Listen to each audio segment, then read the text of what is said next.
Assalamualaikum warahmatullahi wabarakatuh. Waalaikumsalam Waalaikumsalam warahmatullahi wabarakatuh. Alhamdulillah syukranillah. Wassalatu wassalamu ala rasulillah ma ba'du. Yang kami muliakan Bapak Dekan, Pak Agus bersama jajaran. Kebetulan Pak Agus saya kenal baik. Beliau kebetulan saya 3 tahun ya ikut mendampingi teman-teman percepatan guru besar. Dan kok alhamdulillah yang tahun kemarin kelas saya kebagian Pak Dekan. Nah, kita doakan mudah-mudahan proses guru besar Pak Dekan ini segera sukses. Kemudian jajaran kanat, para kajur dan jajaran teman-teman dosen di seluruh fakultas kita ini, terutama sahabat baik saudara saya Pak Kurjum. Nah, insya Allah beliau juga punya publikasi Scopus, mudah-mudahan juga segera pengukuhan tidak lama lagi, dan teman-teman yang lain. Kemudian juga teman-teman mahasiswa ini, semua level khususnya yang di pasca, mudah-mudahan dimudahkan risetnya, mudah-mudahan dimudahkan publikasinya. Yang paling penting adalah mendapat ilmu yang berkah bagi kita. Baik Ibu Bapak, tadi terima kasih Bu Wahyu tadi sudah membacakan CV saya. Kalau publikasi internasional Scopus itu yang terbaru. Kalau dilihat di data Scopus insya Allah sudah sekitar 200 sampai detik ini. Itu bukan apa-apa, kami sendiri bukan siapa-siapa, tapi itu karena kolaborasi dengan tim, dan yang paling penting itu adalah semuanya karena ridho Allah. Sehebat apapun kita, kalau tidak mendapatkan ridho Allah, kita tidak akan pernah menghasilkan publikasi berapapun, termasuk satu pun kita tidak akan bisa. Oleh sebab itu kita teman-teman di UIN ini pelatihan seperti ini adalah jalan darat. Jalan darat artinya kita mengasah ilmu dan keterampilan. Di luar itu semua ada strategi yang juga sangat efektif, yaitu jalan langit. Nah, saya kira teman-teman UIN ini lebih paham, lebih ahli daripada saya. Mari kita gunakan jalan darat dan jalan langit itu. Insya Allah urusan publikasi yang menurut orang itu sangat susah, bukan urusan yang sangat besar. Bisa jadi sangat kecil.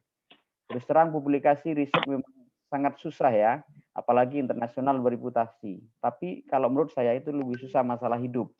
Nah, oleh sebab itu bagi teman-teman khususnya mahasiswa jangan patah semangat. Betul, itu adalah nanti kita akan belajar bagaimana tip dan trik untuk publikasi internasional bereputasi. Oke, Bu Wahyu, ini mahasiswa S3 saja nggih? Ada S1, S2, S3 dari berbagai penjuru, dari Aceh sampai bagus, di Bu. Sulawesi. Nanti saya sampaikan, jangan berkecil hati teman-teman yang S3, S2, S1. Nanti saya sampaikan di slide kelima kalau tidak salah. Ada mahasiswa bimbingan saya yang S1, S2, dan S3, mereka punya jurnal internasional bereputasi. Nama pertama. Nah, kita lihat nanti. Baik, mohon izin share screen. Bismillah, Robbi zidni ilma warzuqni fahma. Mudah-mudahan ini yang hadir di sini semua oleh Allah sekali lagi dimudahkan risetnya, dimudahkan publikasinya. Amin, amin ya Tuhan. Sampun kelihatan Bu nggih? Sampun Mbak. Yes. Baik, kita akan berbicara tip dan trik. Kalau tadi sudah disampaikan oleh pemateri yang dari UGM, sudah bagaimana tentang riset dari skripsi, tesis, disertasi, dan lain sebagainya untuk menghasilkan jurnal internasional bereputasi. Kita sekarang masuk bagaimana tip dan trik. Kenapa ini penting tip dan trik?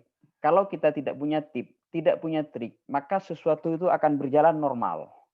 Yang dimaksud tip dan trik di sini, sesuatu yang berjalan normal, kita pangkas sehingga lebih efektif, lebih cepat. Tentunya tidak menyalahi kaidah ilmiah. Itu yang penting.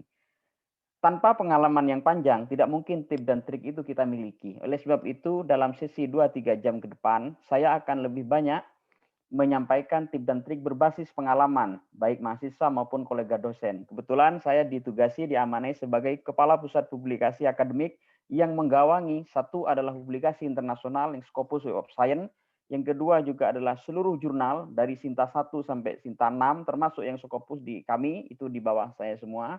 Termasuk juga adalah sama kenaikan pangkat. Untuk kenaikan pangkat semua level yang jurnal internasional bereputasi itu ke kami yang menilai. Kebetulan saya juga sebagai Ketuanya jadi banyak tahu seperti itu. Ada tip, ada trik.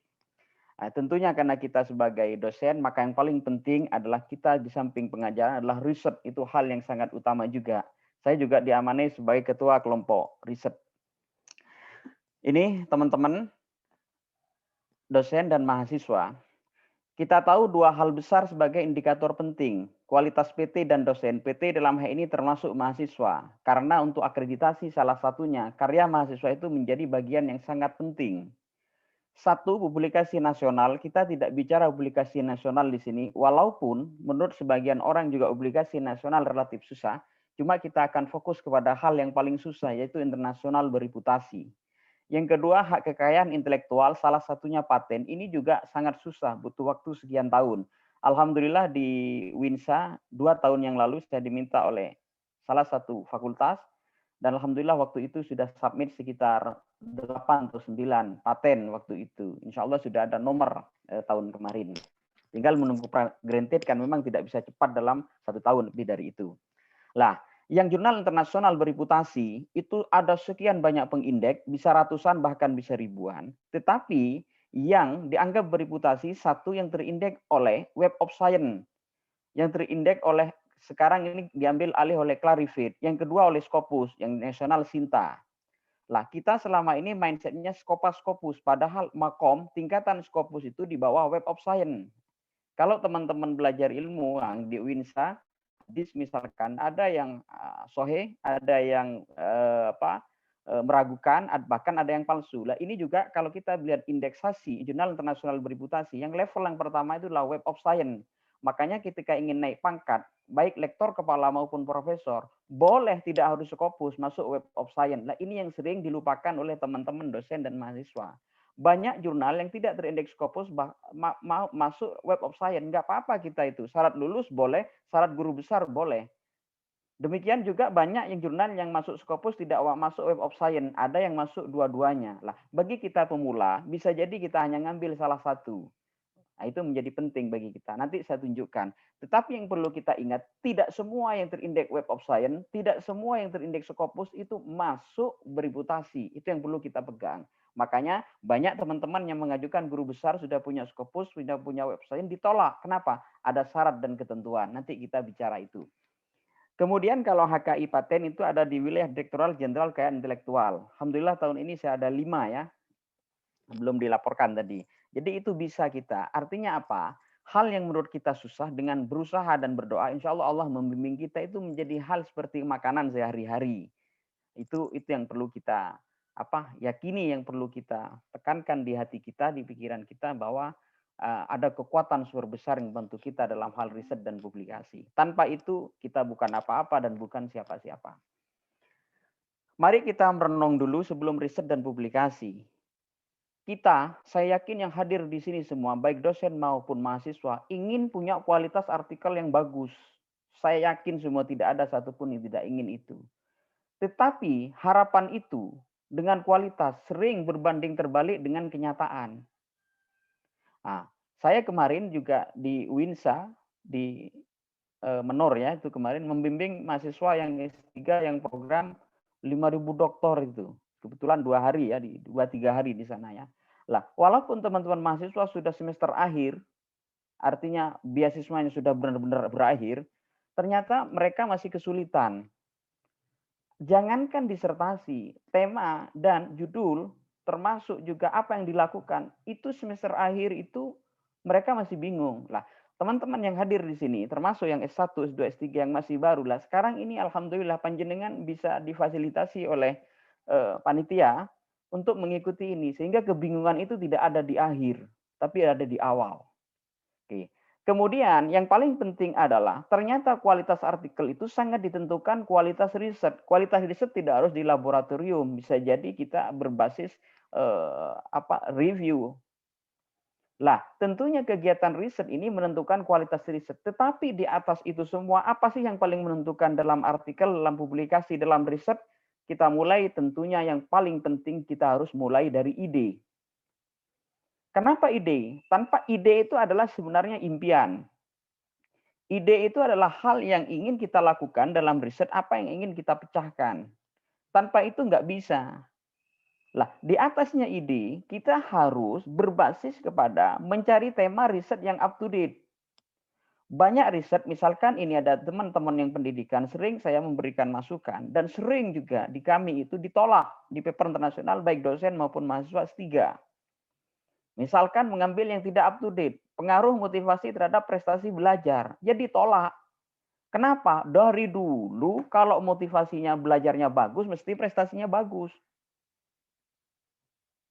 Yang aneh kemarin ada penelitian, Pak, semakin tinggi motivasi, prestasi semakin rendah. Yang salah penelitiannya, gitu kan.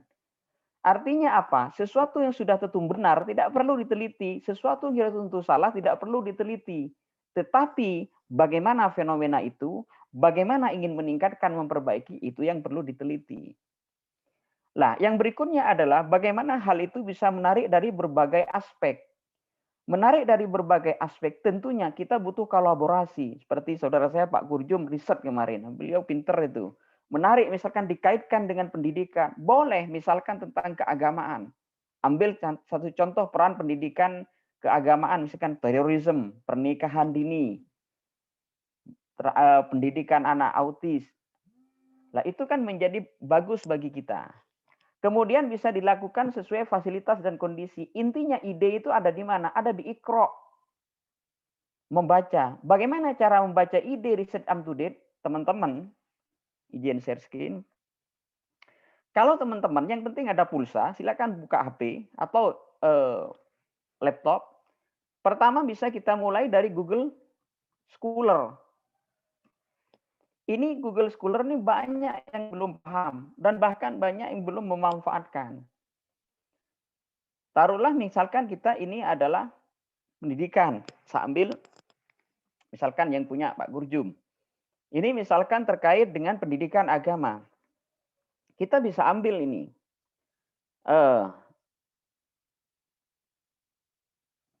Religious, misalkan education. Lah ini ada sekitar sekian juta. Dari tahun paling lama sampai tahun sekarang. Misalkan yang diambil ada buku yang bagus, Rethinking Religious Education and Plurality. Lah ini kan pluralitas. Misalkan rethinking diganti itu terorisme. Lah itu hal yang menarik kan? Kasus terorisme tinggi kan, kenapa tapi teman-teman yang ahli di bidang pendidikan agama tidak membahas itu? Dan itu adalah isu yang sangat penting dibutuhkan. Ini juga, bahkan ada juga yang bagus ini. Apakah pendidikan agama sudah bekerja dengan baik? A multidimensional investigation. Judul menarik. Panjenengan bisa ngambil salah satu saja. A social economic investigation. Itu kan menarik. Interactive religious education in Europe. Itu kan menarik. Loh, benar Pak. Saya benar-benar mengambil contoh dan ini sudah menghasilkan guru besar. Kebetulan beliau sahabat baik saya, beliau adalah bidangnya pendidikan mengkaitkan agama. Jangan bisa contoh ini, judulnya menarik ini. Saya sendiri juga yang menulis.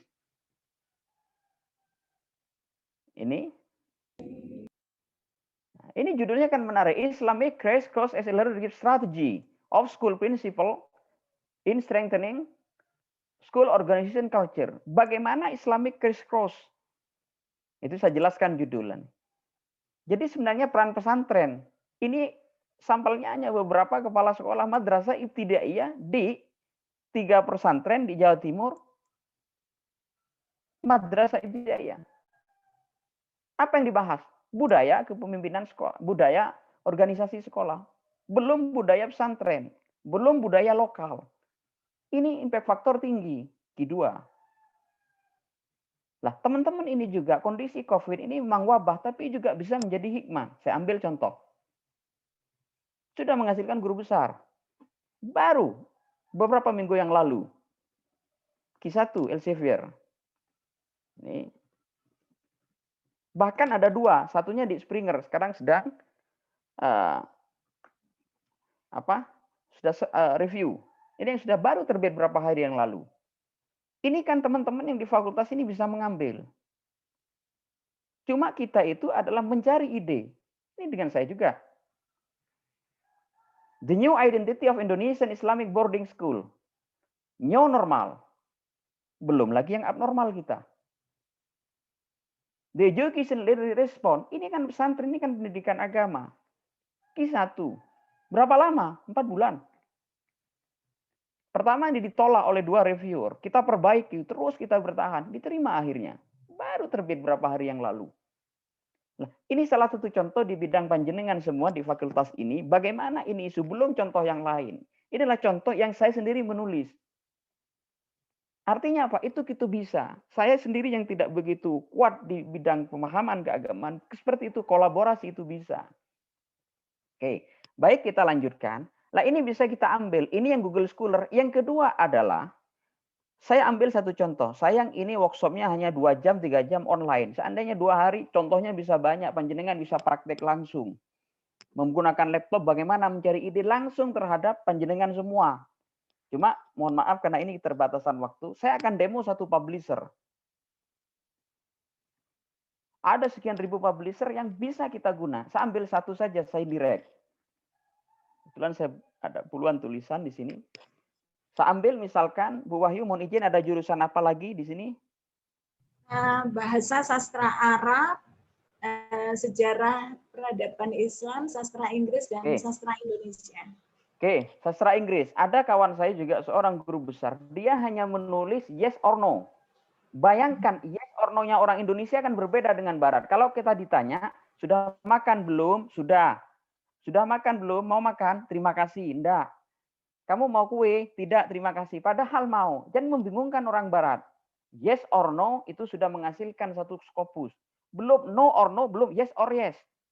Lah itu kan bisa. Yang kemarin terus terang yang bahasa Indonesia jangan patah semangat. Saya kebetulan dosen di UPI Bandung, S3 di kami. Awalnya puisi. Ini saya cerita ide ya. Ditolak berkali-kali. Puisinya apa? Bahasa Indonesia beliau S3-nya. Tentang percintaan, tentang patah hati, tentang kebahagiaan. Ditolak itu kan sudah biasa. Puisi kan orang jatuh cinta kan. Nah, dari zaman Arya Dwi Pangga dulu itu seperti itu sudah. Pendekar syair berdarah itu. Kemudian Pak Taufik gimana menarik? Ibu ngambil satu isu seksi yang bagus. Waktu itu, Ibu di mana? Saya kebetulan dari Aceh. Lah Ibu bisa ngambil Aceh itu bagaimana tragedi tsunami. Loh, tujuannya apa puisi? Puisi untuk membangkitkan kepatah hatian, kesengsaraan anak-anak SD. Diambillah itu, Bu. Lupa saya ngejar SMA. Apa saudara saya, dia dosen di UPI. Oke, punya akses SMA, ambillah. Ternyata puisi itu mampu membangkitkan. Lah itulah puisi tragedi. Di introduction bagaimana? Ditulislah salah satu tragedi terbesar di dunia dalam satu dekade terakhir, yaitu adalah tsunami di Indonesia. Lah itulah fungsi kita. Jadi kita hanya mencari celah sempit. Kemarin juga saya mengisi workshop sekitar 2 bulan para kaprodi S2, S3 di UIN Malang. Saya masih ingat ada dosen bahasa Arab. Bagaimana burdah itu bisa kita tulis. Judulnya saya masih ingat ada burdah X yang nggak saya buka di sini. Transformation and Future Children. Tantangan transformasi dan tantangan ke depan. Dikaitkan dengan apa? Burdah kan burdah selama ini. Tapi lihat fenomena Indonesia misalkan pergelaran politik, selawatan, termasuk kampanye masuk ke situ kan. Lah kita angkat isu seperti itu. Yang agama juga sama. Saya ingin contohkan bagaimana sufi ini bisa diangkat ke internasional yang meneliti orang Tokyo. Ini saya ambil Sufism Ahok. Nah, ini saya ambil. Ini baru contoh. Ahok sudah masuk Skopus. Nah, ini. Lah ini 2019. Ini jurnal internasional Trinidad Web of Science dan Skopus tinggi. Siapa yang nulis? Orang Tokyo. Urban Sufi and Politik Contemporary Indonesia. The Role of Zikir. Zikir diasosiasikan dengan anti Ahok. Bagaimana dulu ada kegiatan zikir. Lah ini kan kita, data di Indonesia di kita itu banyak, tapi publikasinya mirip orang luar. Kita dijajah. Kenapa? Karena kita itu minim ikro. Loh Pak, referensi itu kan yang harus kita baca di akhir. Betul, referensi itu memang ada di akhir, tapi menyiapkannya di awal. Kita sebagai mahasiswa dan dosen benar-benar ikut alur. Sebelum riset ada judul, udah buat judul. Hebat bener kita. Belum riset sudah ada judul. Setelah punya artikel, baru cari referensi. Itu yang terbalik. Yang benar adalah Iqra di awal. Kita belajar dari Al-Quran. Kenapa Iqra turun pertama kali? Di dalam artikel juga sama. Membaca Iqra di awal sehingga referensi disiapkan di awal. Nah, ini baru beberapa contoh. Mudah-mudahan kita suatu saat bisa berkumpul secara offline, bisa lebih lama, sehingga masing-masing bisa dioncei satu-satu. Kemarin punya Pak Dekan adalah hal yang menarik juga saya salut tentang salafi. Tapi konteksnya bukan masalah paham salafi. Tapi dalam konteks kebahasaan. Menarik. Jadi sesuai dengan bidang kita. Jadi banyak sesuatu yang tidak dilihat orang. Kejelian kita membaca peluang adalah kejelian kita mendapatkan peluang publikasi. Caranya bagaimana, Pak? Kita harus mampu melihat persamaan. Setelah itu naik tingkat kita bisa melihat perbedaan antar artikel yang sudah terbit. Baru kita akan menemukan keunikan. Kalau sudah menemukan keunikan, kita akan menemukan novelty kebaruan. Insya Allah besok ditampilkan oleh pemateri yang lain. Baik, kita lanjutkan. Ini riset yang menarik.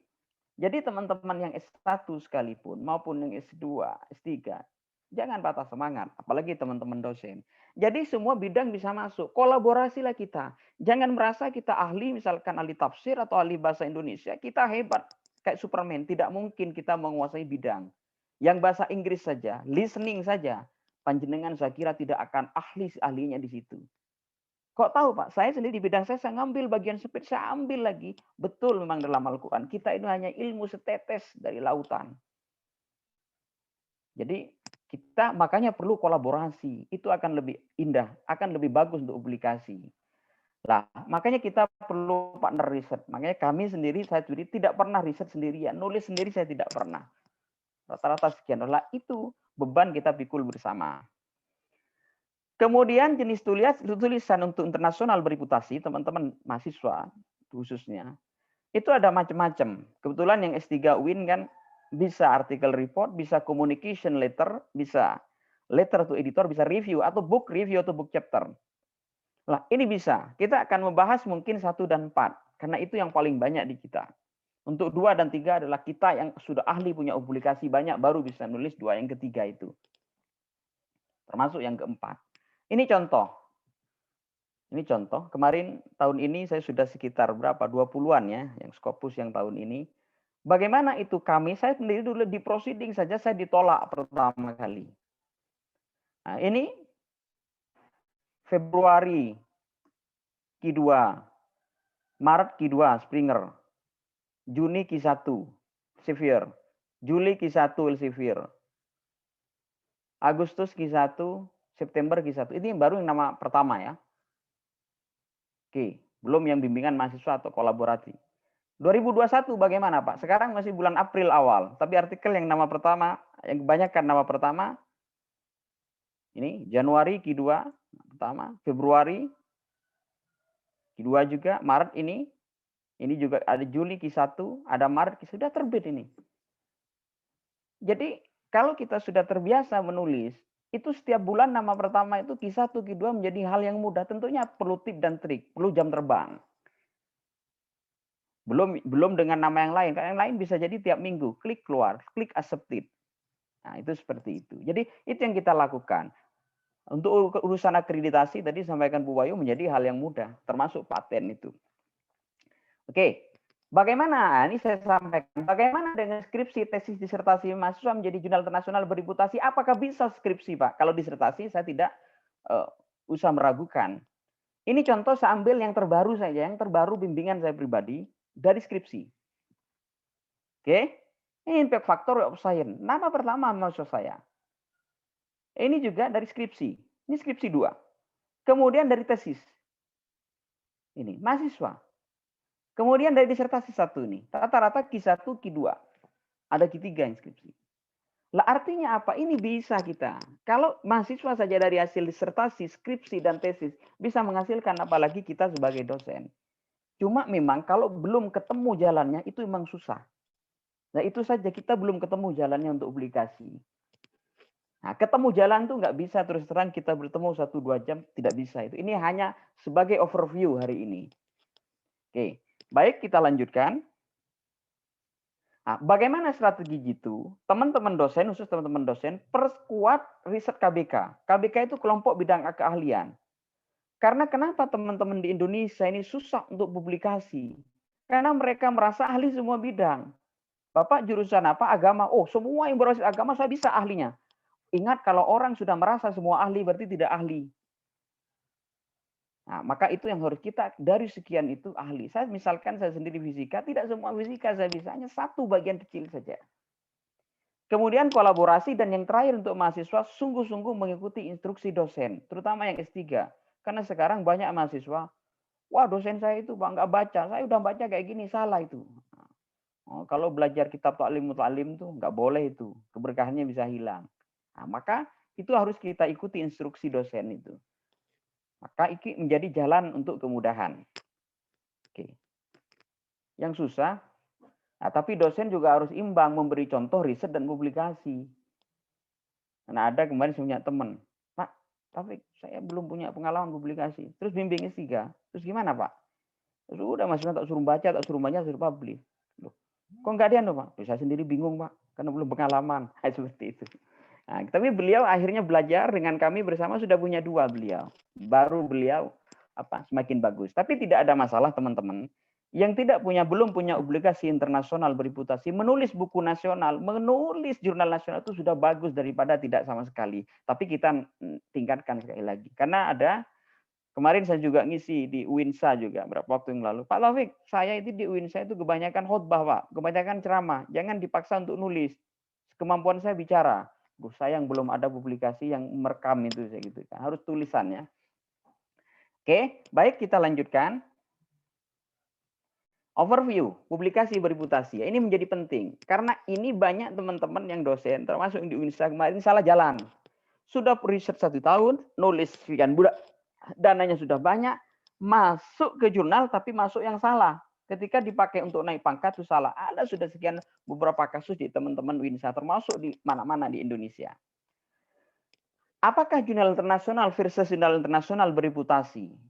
Jurnal internasional tidak semua-lamanya bereputasi. Dan yang masuk Scopus Web of Science tidak semuanya itu bereputasi. Apa yang disebut bereputasi?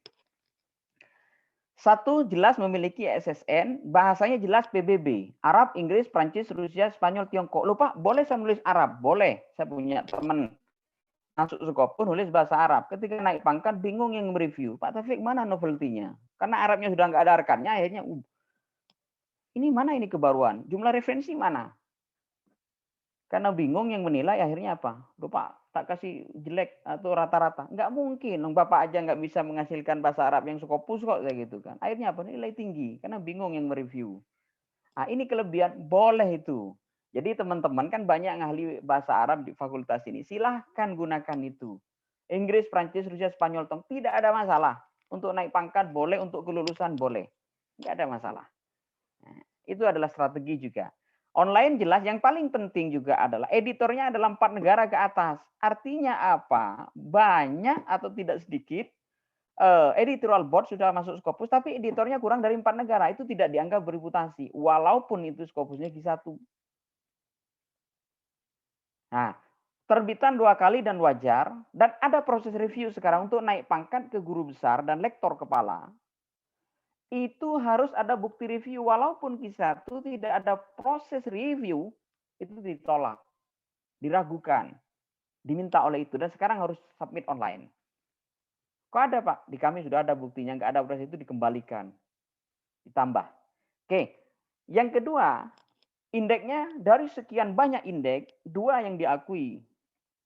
1 Web of Science, Clarivate yang tadi makhluknya sama, yang kedua Scopus, basisnya bisa ngelihat di Simagu. Bagaimana cara mengecek, Pak? Mohon maaf bagi Bapak Ibu dosen yang sudah pengalaman. Ini karena ada teman-teman dosen juga, mungkin dosen baru atau mahasiswa. Jenengan coba buka WA, enggak apa-apa, buka WA, buka Google di HP. Klik ini. Ngekliknya adalah nulis Simagu JR. SJIMAGUJR.com. Kalau sudah keluar, misalkan sambil punya Pak Gurjum nih, misalkan bidang pendidikan. Ini, sorry, kok agak error.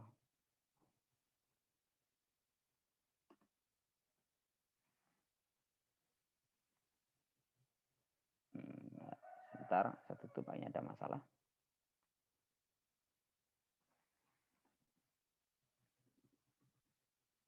Panjenengan buka HP, klik Siwago JR.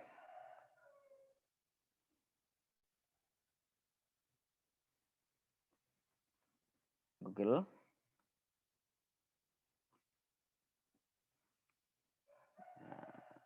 Masuk Google biasa.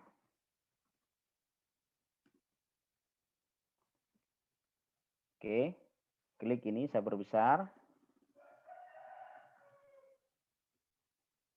Siwago JR.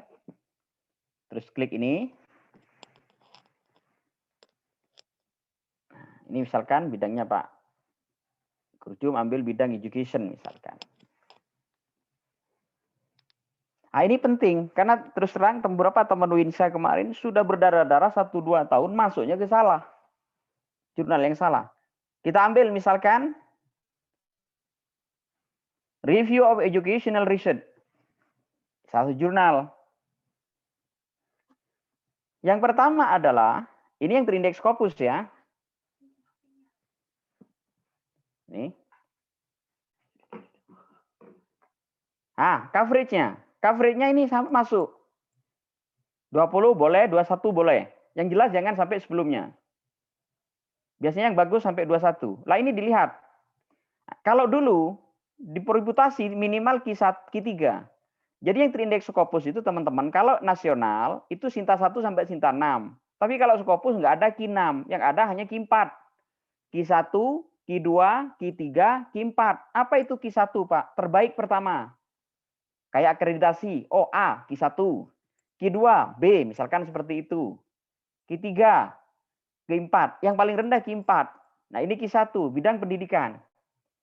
Terus dilihat juga SJR. Yang dianggap bereputasi sekarang ini SJR-nya. Impact faktor SJR di sini minimal 0,1. Ini berapa, Pak? 7,4. Ya sudah tinggi. Jadi panjenengan berapapun Q-nya, yang penting SJR-nya ini di atas 0,1 itu sudah bereputasi. Ini yang terindeks Scopus. Pak, kalau terindeks website bagaimana, Pak? Itu minimal hanya 0,05. Jadi panjenengan yang punya artikel terindeks Web of Science tidak usah Scopus, yang penting impact faktornya di atas 0,05 itu sudah bereputasi. Bagaimana cara ngeceknya, Pak? Klik SCI Journal. Akan keluar ini. Jenengan masukkan, lalu akan keluar impact faktor seperti yang tadi. Oke. Masukkan judul, nama jurnal atau ISSN akan keluar sama dengan ini. Dan coverage-nya harus sampai sekarang. Kemudian berikutnya, tidak boleh dikeluarkan oleh Scopus. Nanti saya kirim list data terbaru, karena berupa file Excel. Berikutnya, walaupun dia masuk Scopus, hati-hati dengan jurnal predator. Ini disebut oleh Dikti, itu adalah jurnal yang meragukan. Caranya bagaimana, Pak? Panjenengan bisa melihat lewat website ini, Strop Predatory Journal. Walaupun sudah masuk Scopus, hati-hati. Ini tidak boleh publisher atau jurnalnya. Pertama saya lihat publisher. Nah, publisher ya. Ini akan kelihatan ada banyak publisher yang publishernya itu masuk predator. Jadi walaupun masuk Scopus hindari. Contoh ini ABC Journal. ABC kan merek kecap di kita. Nah, mulai kapan dia menjadi publisher? Lah, semua jurnal yang di sini ini predator. Ini sangat banyak. Publisher itu penerbit ya. Kalau di kita Indonesia Erlangga misalkan. Nah, ini yang pertama, hindari publishernya. Yang kedua, jurnalnya. Walaupun publishernya bagus, jurnalnya nggak boleh. Ini klik ini. Jurnal. Nah, coba lihat. Ada ribuan jurnal yang masuk predator. Academic Exchange, ini banyak ini teman-teman. Jadi Asia Pasifik banyak juga masuk Scopus. Maka kita harus hati-hati. Lah ini yang banyak ya teman-teman. Ketika mengajukan pangkat, ini walaupun Scopus dikembalikan oleh Dikti. Ini yang disebut dengan jurnal meragukan. Questionable journal. Kemudian berikutnya, hati-hati dengan jurnal yang dibajak. Kok begitu? Hijack. Tidak hanya pesawat yang dibajak sekarang. Jurnal pun dibajak. Coba dilihat ini. Ada banyak juga ribuan.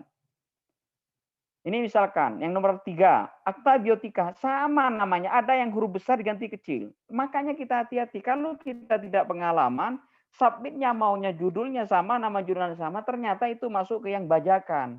Siapa yang salah? Ya nggak ada yang salah, karena kesalahan kita hanya kita kurang ilmu, gitu saja. Makanya hati-hati teman-teman semua, hati-hati sekali lagi. Di Winsa ada, Pak, sudah ada beberapa statusnya dalam 3 tahun terakhir. Pak Taufik kok tahu? Ya curhatnya ke saya. Saya 3 tahun ya di Winsa. Oke. Kemudian terakhir adalah metrik, pengindeks. Hati-hati, pengindeks pun banyak yang palsu.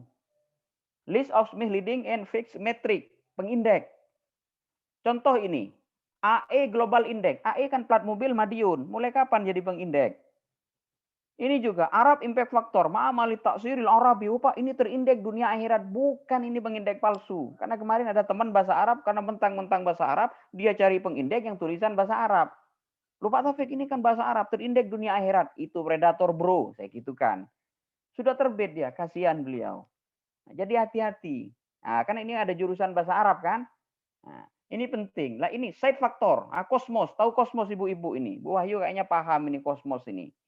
Kosmos kan kayak Magicom kan, mulai kapan dia berubah menjadi pengindeks? Lah ini kita harus hati-hati teman-teman.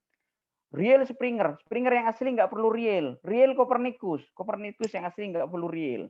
Lah ini pengalaman di awal, kenapa saya sampaikan? Sudah banyak yang sudah berdarah-darah, terus karena tidak disampaikan ini salah masuk. Akhirnya apa?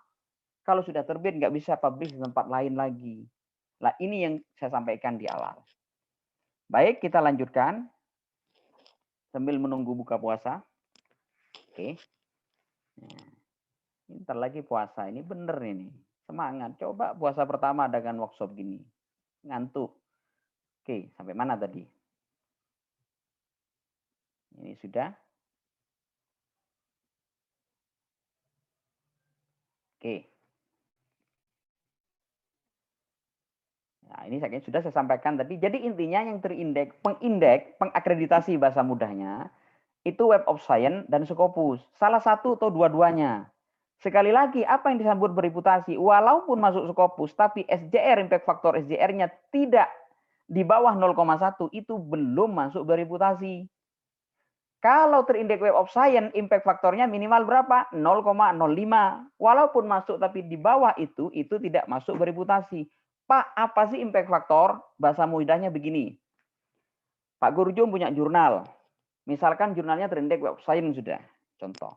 Terus Pak Gurjum itu terbit setahun 2 kali. Setiap terbitan 5 artikel. Setahun berarti 10 kan? 2 tahun berarti berapa? 20 artikel. Apa yang dimaksud impact factor? 2 tahun terakhir tadi kan terbit jurnalnya Pak Gurjum itu misalkan jurnal X, Winsa, terindeks Web of Science, editornya Pak Gurjum. Kemudian terbit 2 kali, setiap terbitan 5 artikel, berarti 2 tahun terakhir berarti 20 artikel. Seandainya dalam 2 tahun terakhir itu tidak dirujuk di jurnal yang terindeks Web of Science, berapakah impact faktornya? 0 dibagi 20. Berarti impact faktornya 0 walaupun masuk terindeks Web of Science. Seandainya dirujuk oleh artikel jurnal yang terindeks Web of Science 1 tahun 1 berarti yang merujuk berapa 2 tahun? Ada 2 kan? Berapakah impact faktornya? Yang merujuk dibagi jumlah artikel terbit. 2 dibagi 20. Berapa? 0,1 sudah. Itu sudah bereputasi. Bahasa mudahnya sini. Maksud si jurnal yang bagus tidak ada yang baca, tidak ada yang pernah merujuk. Nah, kita kira bahas seperti itu. Itu tingkat tinggi, itu rendah. Maka itu bahasanya yang disebut dengan impact factor. Jadi jumlah yang mensitasi selama 2 tahun terakhir dibagi dengan jumlah artikel yang terbit. Selesai itu. Oke, baik. Kita lanjutkan sekarang. Internasional saya kira ini menjadi penting juga bagi teman-teman dosen mahasiswa karena akreditasi itu juga banyak. Saya selama berapa tahun terakhir koordinator konferensi yang di UM ya, ada 25-28 konferensi internasional. Dan banyak yang sudah masuk Scopus. Dari konferensi saja di kami itu kami masukkan Scopus. Web of Science juga. Nah, itu menjadi penting bagi kita. Jadi bisa teman-teman ini kita kolaborasi. Ada sudah beberapa fakultas di Winsa 2 tahun ini, bahkan ada yang ngirim hampir 10 kemarin, sudah terbit Scopusnya. Itu hal mudah. Siapa? Ya editornya saya sendiri. Artinya lebih enak. Jadi mereka itu memasrahkan ke kita. Nah, saya kan sini, misalkan Bu Wahyu menulis, gini, Pak Taufik gini, kan nggak mungkin kan saya reject langsung. Bu Wahyu perbaiki ini, gimana? Kita kasih masukan, perbaiki lagi sehingga diterima. Nah itu hal yang mudah. Kumnya sekitar 30 kalau naik pangkat. Publikasi internasional, jurnal itu 40. Di atasnya Sinta 2 itu. Lah ini mudah bagi kita untuk menaikkan Scopus. Jumlah itu sangat mudah bagi kita. Oke, cuma memang pembicaranya sekian, editornya 4 negara, penulisnya juga demikian. Ini yang relatif susah bagi kita. Oke, tapi kita sudah menyediakan semua. Baik, sekarang kita masuk kepada bagian penting adalah terkait dengan tip dan trik preparasi dan submit. Kenapa submit ini menjadi penting, Pak? Karena banyak teman-teman, saya sendiri di UINSA itu saya melihat, ini karena ini konteks UINSA ya, termasuk UIN yang lain. Kalau kita di luar negeri, saya kebetulan S3 lama riset di Universitas Tokyo ya, sama Riken ya, lama di sana. Beliau yang di luar itu sebelum melakukan riset sudah tahu mau masuk jurnal kemana. Kita sudah riset bingung mau kemana, bahkan sudah punya artikel bingung kemana. Ada beberapa dosen kemarin, lupa kok dibawa terus artikelnya. Iya Pak, mau kemana? Jadi bingung. Nah, tetapi bagi kita, bagi pemula, jangan berkecil hati. Ini ada tip dan trik. Kita yang tidak tahu mau kemana sudah punya artikel, nanti ada triknya.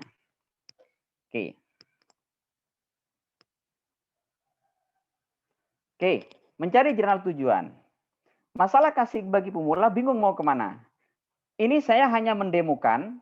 Bagi kita hanya 2 saja. Sekali lagi waktu kita terbatas. Kalau demo semua habis 2 jam materinya masa demo. Kecuali materi demo software. Oke. Cari jurnal sesuai riset kita, ukur kualitas kita. Sebaiknya berimpact faktor, Mang. Sebaiknya itu, Mang. Kalau tanpa impact faktor nggak bisa bereputasi. Kalau dulu, ini slide lama, sebaik sekarang seharusnya itu. Kemudian perhatikan predator yang sudah saya demokan tadi. Perhatikan jurnal waktu.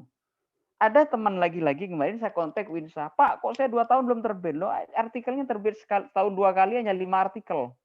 Itu ngantri. Jadi kita cari jurnal yang terbitnya tiap bulan. Banyak itu. Saya demokan di sini. Tentunya konsultasi dengan para pakar. Itu jauh lebih efektif. Oke, contoh website. Saya hanya bahas 2. Karena 2 jam. Oke, Ibu Bapak yang punya HP, yang punya laptop juga, sedang itu silakan dibuka. Lewat Google lagi, sekarang kita masuk misalkan Elsevier. Bisa masuk Elsevier Journal Finder. Kita misalkan punya artikel. Bingung mau submit kemana? Allah, ya Allah. Allah. Ya Allah. Jangan. Selamat. Mohon maaf Ibu Bapak, ini gempa. Ibu merasakan? Iya Pak, saya juga merasakan. Gempa. Kita berdoa dulu.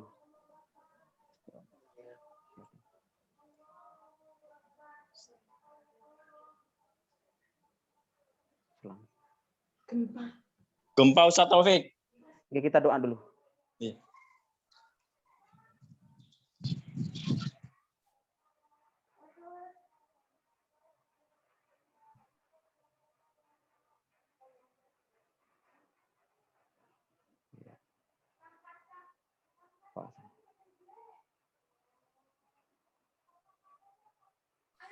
Gerak semua.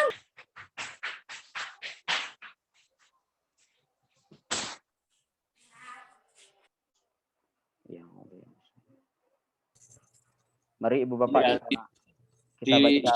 Di Porong juga gempa keras sekali. Oke. Mari kita baca Al-Fatihah sekali. Mudah-mudahan kita semua yang hadir bersama keluarga kita dijaga oleh Allah. Amin. Amin. Amin. Rasulillah bihurmatil Fatihah. Bismillahirrahmanirrahim. Ar-Rahmanir-Rahim. Shiratal ladzina an'amta 'alaihim ghairil maghdubi 'alaihim waladdallin. Insyaallah kita aman, ini sudah berlalu. Ini ketika kita dalam keadaan kepanikan memang yang harus kita ingat adalah Allah. Termasuk dalam publikasi. Nah, itu. Dalam keadaan kepanikan yang diingat kita sering terbalik memang seperti itu. Betul. Oke, jadi ini gempa seperti ini sama dengan ketika direview oleh editor yang keras, oleh reviewer ya, itu seperti gempa bagi kita. Oke, tapi insya Allah ketika ada hal yang kurang bagus, misalkan musibah ini, kita langsung dengan Allah itu bisa langsung kita dilindungi. Oke, baik, kita lanjutkan. Oke, ini yang paling jauh di mana ini ya? Di luar Jawa, yang merasakan paling jauh di mana? Tadi ada dari Aceh. Saya di Pulau Bawean, Ustaz Taufik. Bawean Bawean. merasakan nggih gempa Bawean? Sangat kencang ini. Lah ini baru kali ini saya merasakan yang sangat kencang hari ini. Iya betul. Saya juga. Nggih. Oke, tapi insya Allah ini sudah berlalu ya. Nggak ada peringatan yang anu. Oke, baik, kita lanjutkan. Ini Bapak Ibu, termasuk adik-adik mahasiswa, Elsevier Journal Finder. Kita mau masuk ke publisher ini. Klik aja ini. Cukup klik Elsevier Journal Finder.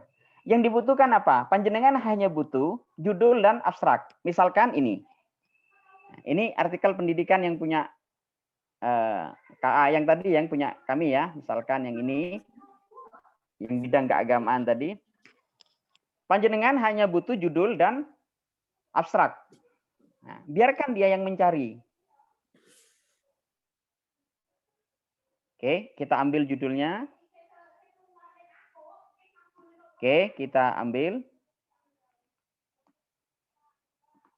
judul, panjenengan masukkan saja. Ini tadi apa tadi? Elsevier Journal Finder. Oke. Klik judul. Oke. Setelah itu abstrak. Kita ambil. Ini contoh. Ini yang sudah kami pakai dulu. Tapi sekarang kami jarang pakai ini. Awal-awal ini sangat penting bagi kita. Abstrak ya.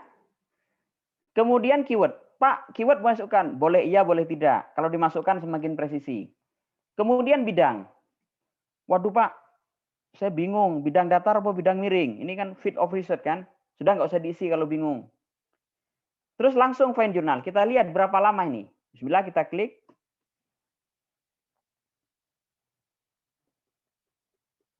Nah, 1 detik. Ini sudah memberikan alternatif. International Journal of Education Development. Dia ngasih tahu impact faktornya sekian. Padahal kita hanya butuh 0,1 kan? 0,05. Nah, cuma dia ngasih tahu acceptance rate di jurnal ini kalau Anda masuk ke sini yang diterima 10%. Nah, berapa lama dari submit? 4 minggu, 1 bulan. Artinya apa? Jurnal ini hampir pasti tiap bulan. Ada Pak? Ada. Ini Elsevier loh. Kemudian ini juga impact factor tinggi, acceptance rate naik. Kita terus cari. Ini ada yang 2 minggu. Ini 2 bulan 2 kali terbit. Banyak itu jurnal. Jangan yang terbit setahun sekali. Dan lain sebagainya. Ini banyak ya. Nah, terus dicari ke bawah. Cari minimal acceptance rate-nya di atas 50%. Insya Allah kalau panjenengan acceptance rate-nya di atas 50 apalagi 60%, itu kemungkinan besar diterima. Baik, ini Elsevier Journal Finder. Pak, apakah ada publisher lain? Banyak, cuma saya hanya demokan 2. Yang kedua, panjenengan bisa ngeklik Springer Journal Suggester. Kalau tadi Elsevier Journal Finder. Coba panjenengan yang buka HP silakan klik Springer Journal Suggester. Jangan terlalu cepat Pak Taufik. Oh, oke. Alamat-alamatnya tadi biar kita catat. Ya, oke, cepat nih. Kan direkam ya, bisa dianu. Yang pertama tadi apa? Saya ulangi lagi. Kalau yang tadi di Elsevier Journal Finder. Finder pencari. Oke. Elsevier Journal Finder. Klik ini. Oke, nah, yang dimasukkan apa tadi? Paper title. Ini misalkan title-nya adalah ABC. Abstraknya misalkan yang tadi. Masuk ya. Judul kita paste. Abstrak kita paste, tidak usah ngetik. Keyword bisa diisi, bisa tidak. Oke, saya ambil judul yang ini contoh aja. Judulnya ABC. Bidang, panjenengan bisa isi, bisa tidak. Tapi kalau bingung, lepas saja, biarkan software yang mencari. Setelah itu apa? Find jurnal. Kita klik, tik.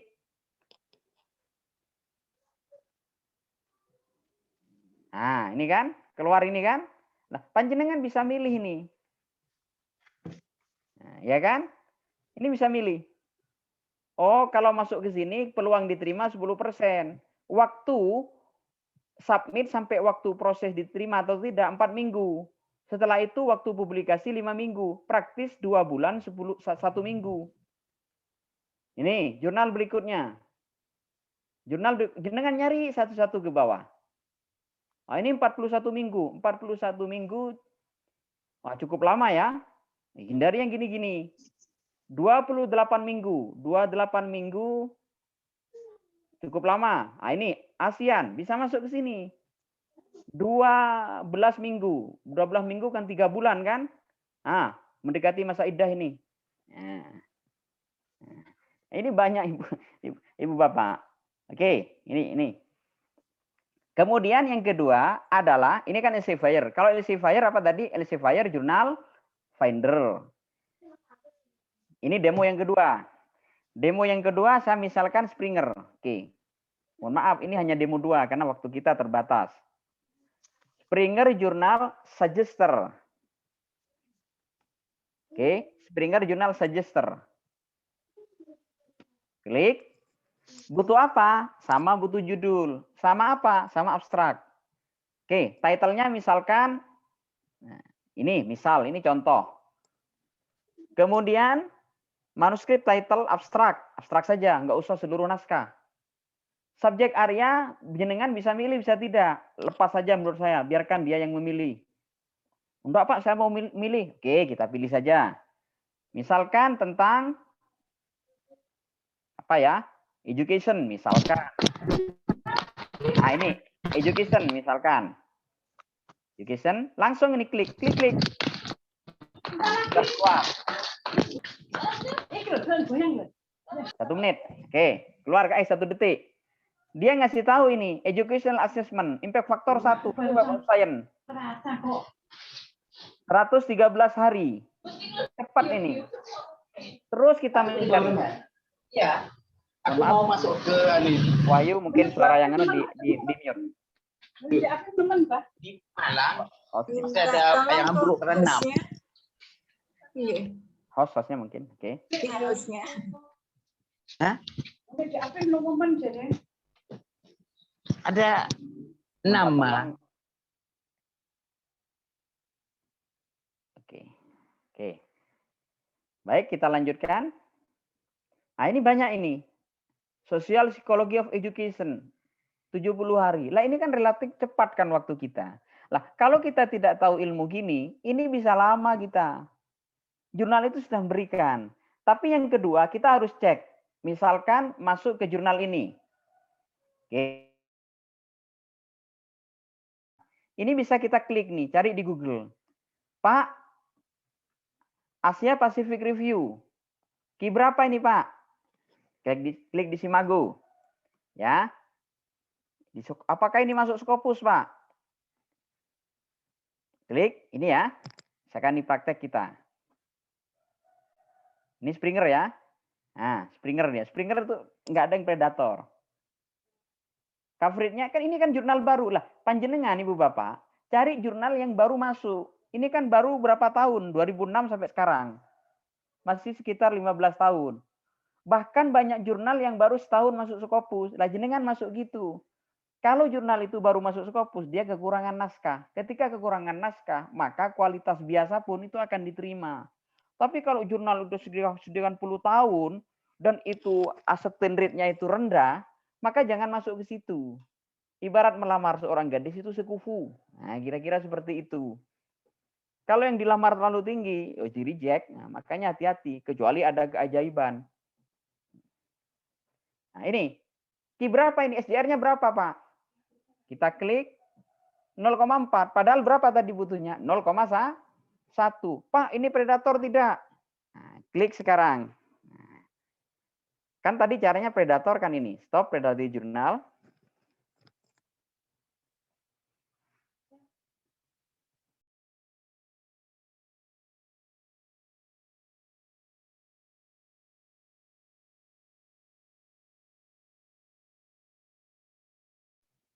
Oke.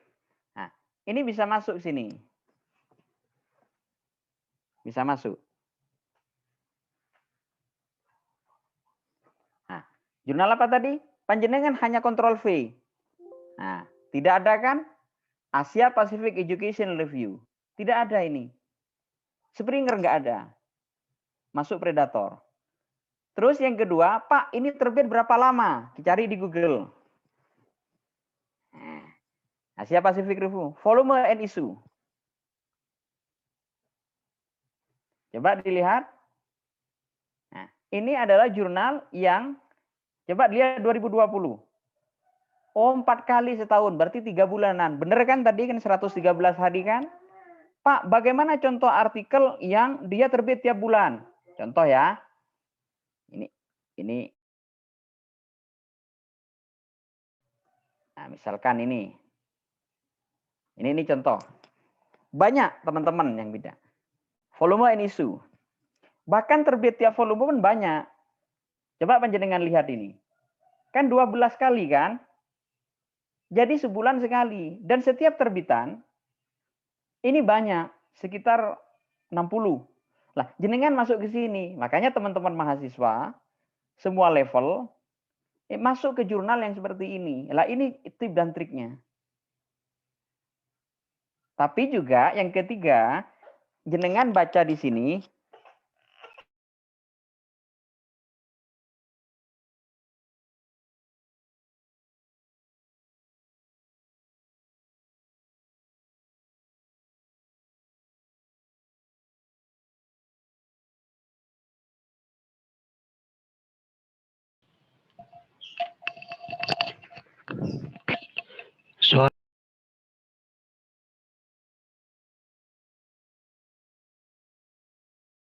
Pak Taufik masih di mute.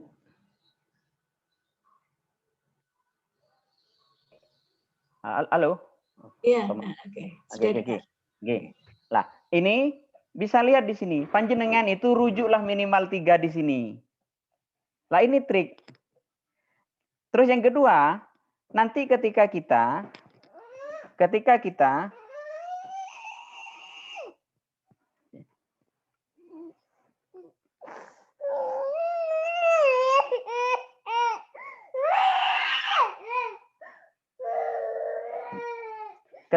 masuk ke sini, sebentar Bu Bayu, anak saya yang kecil nangis. Oh, putranya Pak Taufik. Ini nak. Minta di bangku. Memang agak manjak saya ini. Oke, baik kita lihat. Ini sehingga kita kalau masuk ke sini, yang kedua, kita rujuk yang mirip dengan kita. Setelah kita rujuk, nanti panjenengan ilmu yang ketiga, panjenengan mesti kalau SAB internasional diminta siapa yang menjadi reviewer. Lah, reviewer kalau dari institusi yang sama akan di-reject artikel kita. Ah, kita kalau ingin masuk ke sini, ini misalkan saya rujuk ya. Lah ini diusulkan menjadi reviewer. Kenapa itu penting? Ketika ini diusulkan jadi reviewer, maka kira-kira begini. Misalkan ini ada siapa? Mbak Tristi misalkan, Mbak Tristi Kartika. Misalkan Mbak Tristi sebagai penulis di situ, sudah punya publikasi Scopus. Kemudian Mbak Masna misalkan submit. Yang dijadikan reviewer misalkan Mbak Tristi orang Eropa misalkan. Mbak Masna dari UINSA dikirim ke sana.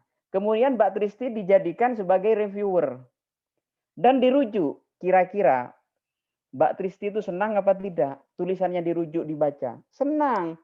Walaupun tulisan Mbak Masna tidak begitu sempurna, maka Mbak Tristi akan memberikan masukan. Apalagi yang dirujuk lebih dari 1. Nah, ini penting bagi kita. Oleh sebab itu, teman-teman, lah itu adalah apa? Ingat,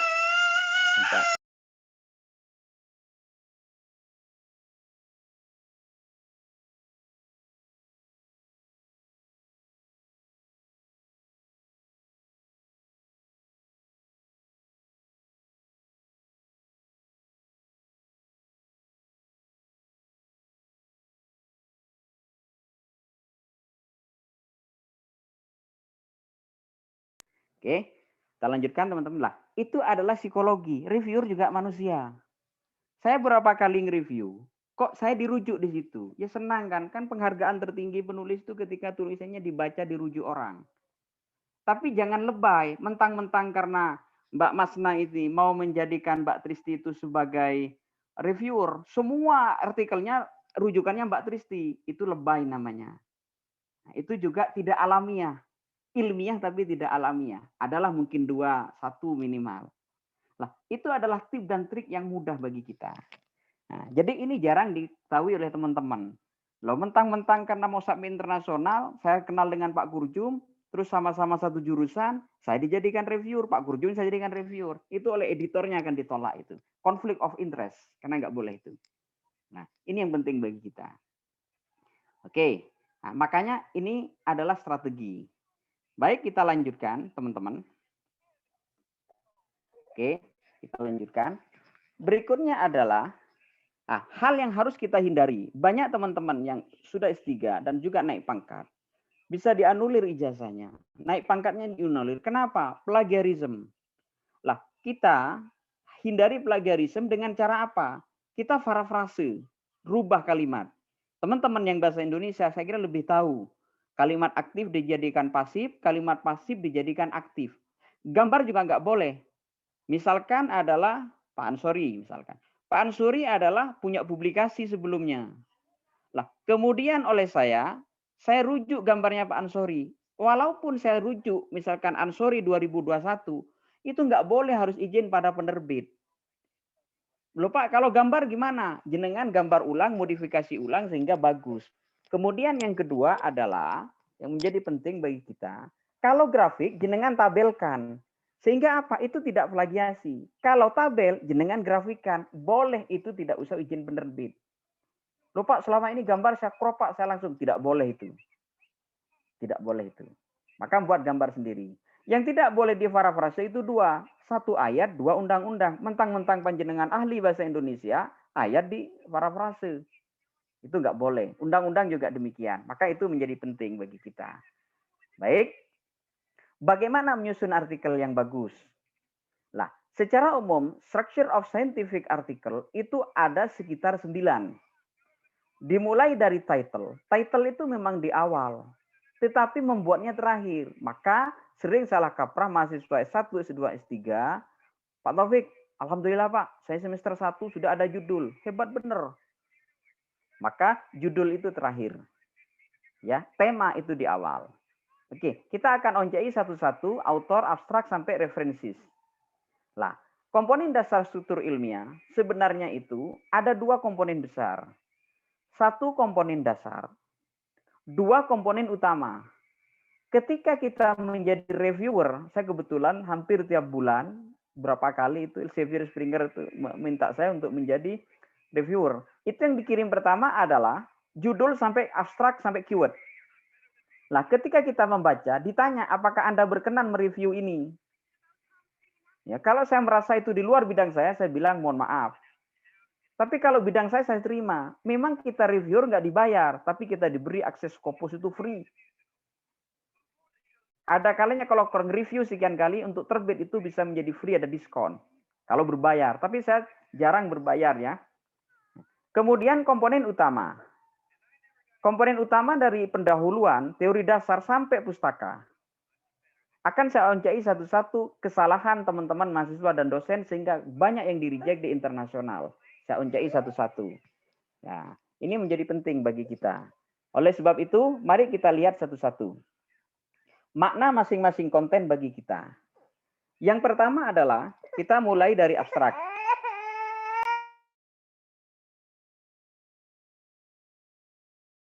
Kayaknya perlu diantar ke mamanya.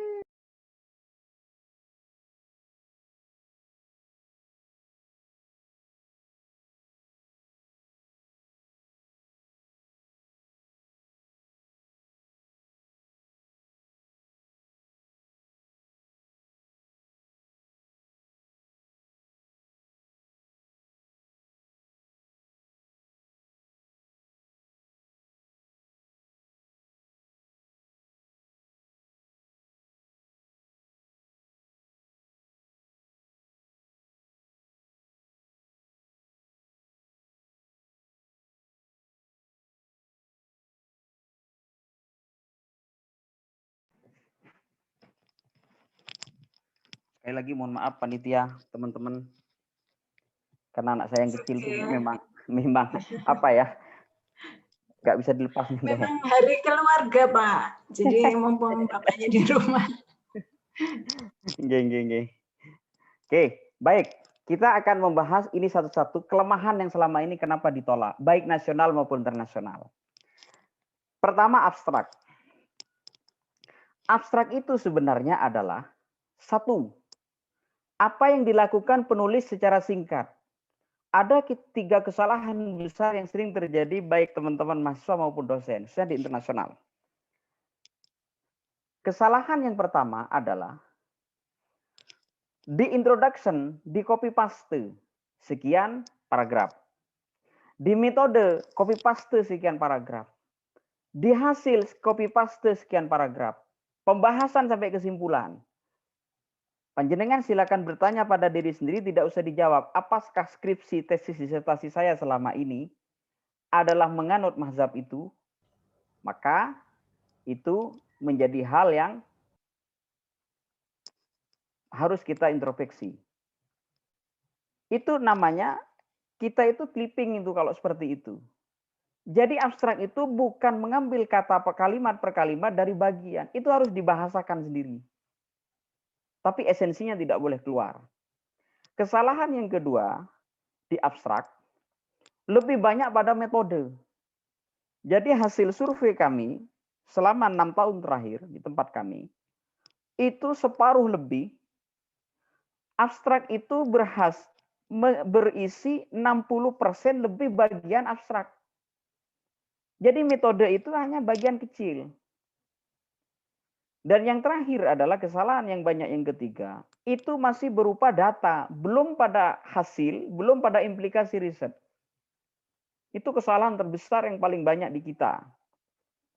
Oleh sebab itu, maka abstrak itu sebenarnya hanya ada 2 mazhab kalau boleh kita milih. Mazhab yang pertama adalah dimulai dari mengapa melakukan riset ini. Jadi itu masih ada 2-3 kalimat. Kemudian tujuan riset. Kemudian setelah tujuan riset adalah metode. Hasil dan implikasi. Itu mazhab yang pertama. Tidak salah itu. Tapi ada mazhab yang lebih ringan. Dan saya suka itu. Dimulai dari langsung tujuan riset. Yang kedua metode. Yang ketiga langsung hasil dan implikasi. Ini yang paling ringan. Mana yang kuat? Yang penting terbit. Sama-sama kuat kok. Lah, tujuan itu langsung caranya menulis abstrak itu langsung dari judul. Ini saya contohkan. Saya contohkan, teman-teman. Oke.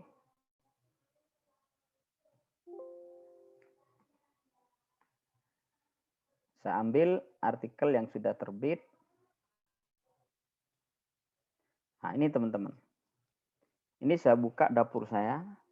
Ini research 1920. Jadi kita buat folder. Satu file ini adalah satu artikel. Ini saya ambil yang sudah diterima. Satu ya.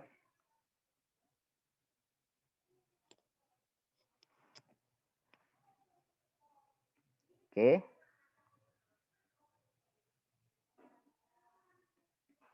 Oke, ini lihat. Ini mazhab yang pertama. Nah, judulnya misalkan ini.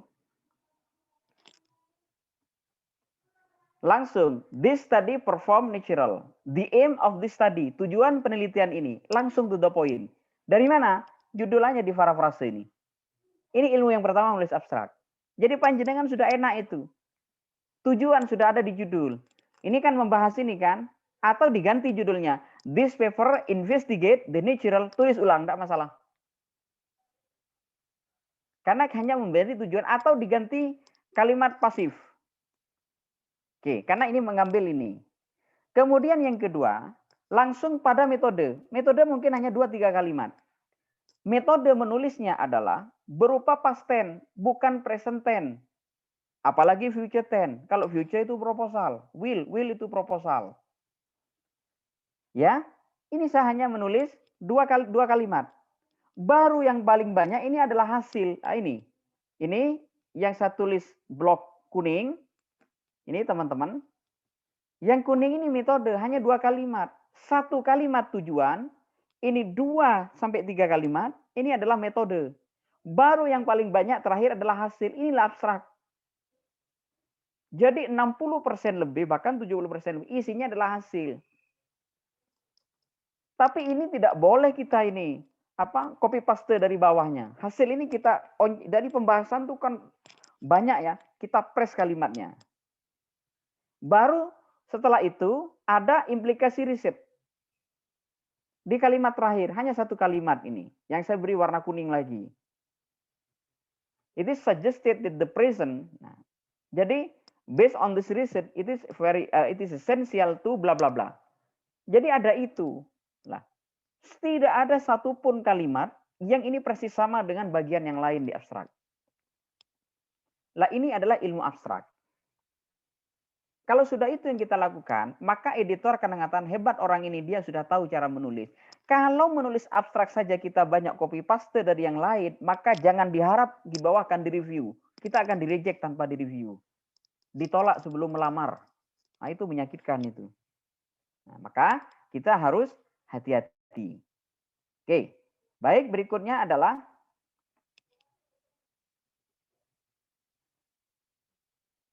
abstrak. Kemudian introduction. Introduction adalah berisi permasalahan, bukan solusi. Bukan solusi. Jadi introduction itu berisi masalah apa yang dilakukan riset. Saya mungkin ambil satu contoh. Ada mahasiswa 3 sini. Siapa yang anu? Saya jadikan contoh langsung. Cara membuat introduction.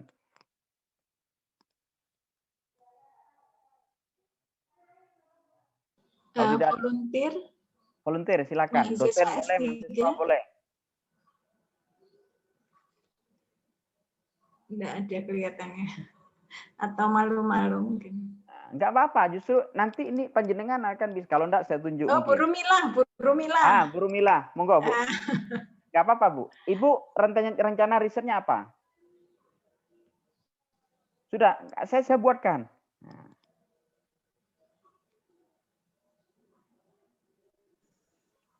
Saya Pak Taufik. Monggo. Siapa tadi? Saya Sukiman. Monggo. Enggak apa-apa, Pak berdua nanti sana saja. Pak siapa tadi? Pak Sukiman dengan Bu Rumila. Pak Sukiman nggih? Pak Sukiman tentang apa temanya, Pak? Temanya tentang efektivitas pembelajaran online untuk prodi S3. Oke, saya ketik dulu. Efektivitas pembelajaran online untuk prodi S3 apa ini, Pak? Prodi S3 PAI, Pendidikan Agama Islam. Nah, oke, baik. Nah, ini tema besar ya, ini belum judul. Oke, saya ingin tanya dulu Pak Sukiman. Panjenengan ini mengembangkan sendiri nggih? Ini kan begini, jadi kalau riset-riset yang ada yang sudah saya baca itu umumnya kan dilakukan pada jenjang pendidikan dasar, menengah, dan umumnya menyimpulkan bahwa pembelajaran online pada masa pandemi COVID ini kan tidak efektif. Nah, sementara kalau saya melihat untuk jenjang S2, S3 itu menurut saya itu malah justru efektif dengan berbagai pertimbangan itu. Oh, oke. Panjenengan ini online mengembangkan program atau gimana? Enggak, hanya mau meneliti apa yang sudah dilakukan oleh prodi S2 dan S3 itu. Subjeknya di mana nanti, Pak? Rencana di S2 Magister sama S3 di UIN Jogja. Jadi kalau seperti itu, jenengan judulnya ini adalah bisa jadi begini.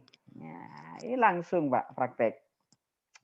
Panjenengan kan nanti melihat efektivitas nih, tapi jenengan tidak melakukan treatment.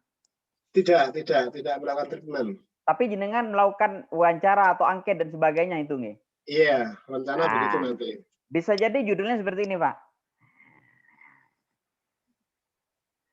Ini nih contoh. Baik, saya tangkap. Jadi Pak Sukiman ini adalah ingin menyelesaikan suatu permasalahan, ingin memotret bagaimana efektivitas pembelajaran online khusus untuk mahasiswa postgraduate kan? Iya, betul. Nah, mata kuliah PAI. Oke.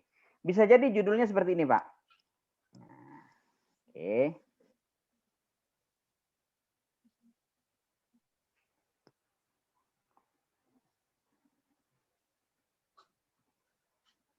Investigation of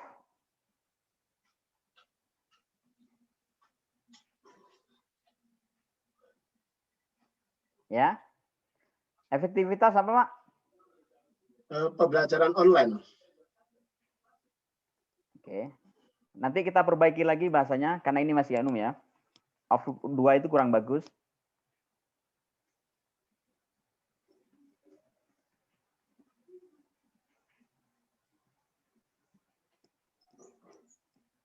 Oke. Iya.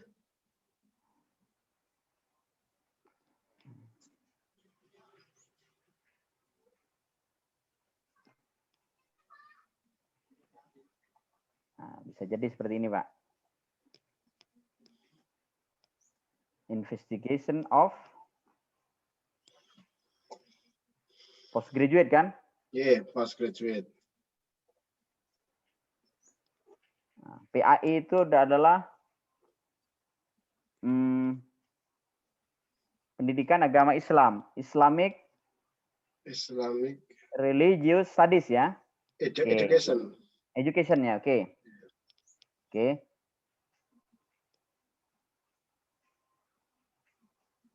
Oke. Oh, postgraduate program. Kita ambil ini. Islamic Religious Education. Nah, ini. Postgraduate Islamic Religious Education Program. Nah, ini kan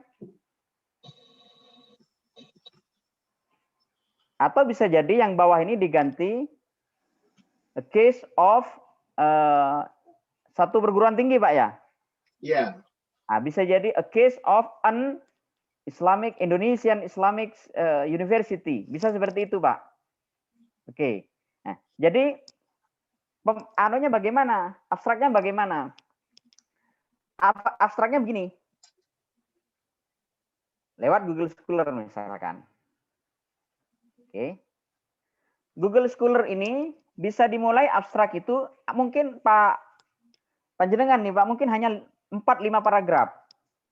Oke.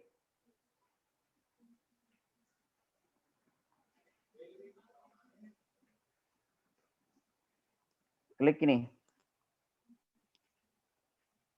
Oke. Ada 250.000 tentang ini. Nah, ini judul yang bagus, Empowering Learning Ethics. Kalau panjenengan melakukan treatment, bisa jadi enhancing, meningkatkan implementation. Nah, ini bagus juga ini. Oke, baik. Introduction-nya begini, Pak Suwandi. Yang pertama bisa jadi kalimat pertama bisa kita tulis seperti ini. Oke.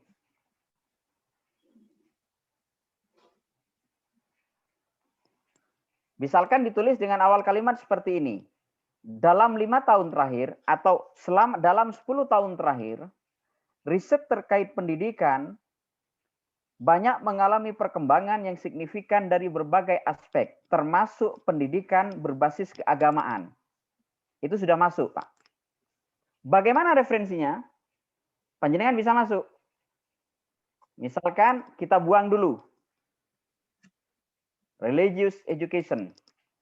Panjenengan bisa membuat ini tidak hanya Islam. Secara umum, riset tersebut banyak mengkaji terkait pendidikan, education learning. Terus yang kedua, model pedagogi. Yang ketiga, literacy. Ini bisa jenengan ambil. Kemudian paragraf kalimat berikutnya. Bahkan dalam kondisi COVID dalam 1-2 tahun terakhir, riset terkait pendidikan berbasis keabangan juga meningkat signifikan. Secara umum, riset tersebut banyak terkait dengan pengembangan metode pembelajaran, sehingga masalah yang selama ini yang belum terpecahkan secara online, yang selama ini pembelajaran secara luring misalkan, ini menjadi jauh lebih baik. Satu. Paragraf kedua bisa jadi begini. Selama ini, usaha untuk meningkatkan efektivitas pembelajaran telah banyak dilakukan oleh para ahli. Jangan bisa klik ini, referensi ini. Nah, kita belum masuk online dulu. Oke. Misalkan mental activity, evaluation activity, dan lain sebagainya. However, akan tetapi, riset tersebut secara umum masih dalam konteks pembelajaran yang dalam kondisi normal. Padahal kondisi saat ini dalam kondisi COVID menuntut pembelajaran itu secara online. Lalu masuk jenengan, paragraf ketiga. Sudah, online learning. On religious education. Nah, jenang masuk. Paragraf ketiga terkait pembelajaran religious education yang berbasis online. Nah, jenengan bisa memasukkan itu. However, akan tetapi, maka runut kita. Paragraf ketiga berisi permasalahan yang online. Nah, setelah itu Pak Subandi, jenengan masukkan permasalahan yang ada. Ini jenengan tinggal di Google Scholar, langsung kasih gini. Problem of online learning. Nah, ini sudah banyak masalah ini, Pak. Masalah dari A sampai Z masalah ini. Baru paragraf keempat jenengan memasukkan khusus terkait pendidikan agama Islam yang unik berbeda dengan pendidikan agama yang lain. Masalah yang sering timbul A, B, C, D. Jenengan bisa memasukkan Islamic, religious, education, learning. Jenengan masukkan problem of. Ini sudah keluar ini di paragraf keempat ini. Termasuk tantangan, ini sudah ada. Lalu jenengan masukkan salah satu pembelajaran basis keagamaan di postgraduate yang unik. Jenengan masukkan apa yang membedakan. Baru terakhir paragraf kelima mungkin. Riset yang sudah banyak dilakukan oleh para ahli, termasuk sudah melakukan treatment, mengembangkan model atau metode strategi pembelajaran, sudah banyak dilakukan, tetapi masih belum efektif. Kenapa demikian? Jenengan masukkan, judul jenengan kan effectiveness kan? Salah satu faktor yang sangat fundamental untuk menentukan bagaimana efektivitas pembelajaran online dalam pendidikan keagamaan adalah apa? Kita harus tahu apa menjadi akar permasalahan, apa yang menjadi tantangan, apa yang menjadi peluang. Lalu jenengan di situ, lalu therefore, sehingga it is essential, ini sangat penting untuk mengkaji efektivitas pembelajaran secara learning untuk ini. Jadi enak itu Pak, 5 paragraf saja itu sudah bisa itu. Loh Pak, enak Pak Taufik itu mengarahkan. Iya, kalau sudah nulis yang mumet nanti itu Pak. Jadi ini paling tidak, panjenengan ini hanya butuh 5 paragraf. Jadi satu terkait dengan bagaimana riset selama 10 tahun terakhir atau 1 dekade terakhir, apa yang sudah dilakukan, apa kelebihannya, kemudian paragraf kedua apa yang menjadi tantangan atau terkait pendidikan itu, baru jenengan masuk paragraf ketiga adalah online pendidikan keagamaan. Kalau mau masukkan Indonesia juga boleh. Indonesia, kenapa Indonesia? Jenengan bisa masukkan begini. Kalau jenengan mau masukkan Indonesia, jenengan bisa masuk jenengan mungkin hanya in Europe. Problem pendidikan in Europe. Problem pendidikan in Amerika. Problem pendidikan di Timur Tengah. Lah, jenengan bisa. However, akan tetapi Indonesia sebagai bukan negara muslim tapi penduduk muslim terbesar di dunia, ini memiliki keunikan yang tidak dimiliki negara lain. Masukkan jenengan. Itulah menjadi kalau jenengan mau masukkan UIN Sunan Kalijogo atau UINSA atau UIN yang lain. Boleh, nggak ada masalah, Pak. Itu salah satu pendekatan. Atau panjenengan bisa mengambil ini, peran the role of Islamic religious education in postgraduate program to solve terrorism problem. Jenengan itu menjadi riset. Bagaimana panjenengan ini bisa mendesain riset di kelas, boleh hanya beberapa kelas, bagaimana menghadirkan pendidikan Islam yang mencegah terorisme. Bisa dibalik introduction-nya. Introduction-nya bisa dibalik misalkan dalam beberapa kade terakhir, terorisme menjadi musuh besar dan satu masalah terbesar dihadapi oleh semua negara. Gimana caranya? Jenengan hanya klik suruh jalan Google Scholar ini. Kemudian, solution of terrorism, paragraf kedua. Solution of terrorism, sudah banyak kan? Baru yang ketiga adalah solution. Kalau sudah solution, jenengan apa? Memasukkan problem of terrorism atau number of terrorism. Nah, jadi paragraf ketiga nanti jenengan, walaupun usaha dari berbagai pihak telah dilakukan untuk mengatasi masalah terorisme, ternyata masalah terorisme justru dari kualitas dan kuantitasnya semakin meningkat. Jenengan bisa masukkan di Indonesia kasus-kasus terbaru termasuk dunia. Baru hanya paragraf keempat jenengan. Riset terkait dengan pencegahan terorisme yang telah dikemukakan di atas tidak ada yang salah. Akan tetapi, however, jenengan bisa menulis, ada salah satu akar permasalahan yang belum tersentuh, yaitu tentang terorisme kan sebenarnya masalah keyakinan kan, tafsir dan sebagainya. Jenengan bisa masuk. Untuk mengatasi masalah itu, salah satu peran penting adalah pendidikan keagamaan termasuk agama Islam. Jenengan bisa masuk itu. Kalau jenengan mau ngambil konteks sempit, Indonesian konteks, bisa masuk jenengan. Dari Amrozi dan lain-lain, Bom Bali sampai yang terbaru yang di gereja kemarin, jenengan masukkan, maka pembelajaran di Indonesia. Jadi pendidikan agama Islam jenengan ini bisa masuk dalam konteks pencegahan terorisme. Tentunya ada satu bab yang bisa didesain untuk membelajarkan, boleh masuk S1, boleh masuk S2, boleh masuk S3. Kalau itu dalam konteks pendidikan, jenengan bisa memasukkan ada data bahwa terorisme ternyata itu bisa masuk ke dosen, bisa masuk ke mahasiswa. Ada banyak contoh di paper-paper itu. Jadi sebenarnya kita bidang apa saja ini bisa masuk. Cuma kita harus mencari isu yang menarik.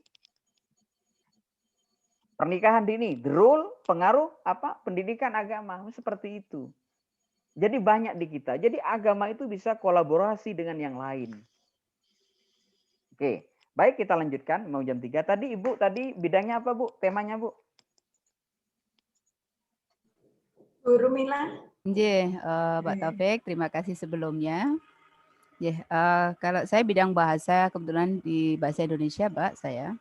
Oke, mengambil apa rencananya Bu? Mengambil wacana dakwah ulama salaf, Prof. Pak Taufik. Oke.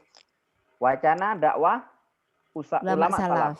Iya, jadi fokus saya di humor tapi jadi di humor kultural pada wacana dakwah ulama salaf itu. Oke. Baik. Sebenarnya pertanyaan semua Bapak Ibu, teman-teman mahasiswa juga. Kalau kita melakukan riset ada satu pertanyaan awal mendasar yang tidak boleh kita tinggalkan. Riset kita itu mau menyelesaikan masalah apa? Itu yang wajib ain, bukan wajib kifayah. Apalagi sunnah muakkad. Itu wajib ain yang harus ada itu. Artinya apa? Misalkan panjenengan Bu, saya ingin mengkaji bagaimana peran humor ulama salaf terhadap apa itu yang ingin dipecahkan. Misalkan kebuntuan dakwah era milenial, misalkan seperti itu. Jenengan bisa masuk. Caranya gimana? Tapi jenengan tidak bisa hanya berbasis Indonesia. Kalau kita berbicara masalah humor terkait dakwah, jenengan harus bawa bahwa humor itu bisa masuk ke ranah tidak hanya agama Islam. 2 tahun terakhir kebetulan ada beberapa dosen juga yang mengkaji humor ini. Jadi humor itu bisa panjenengan ambil joke bisa seperti ini. Misalkan ngambil satu contoh.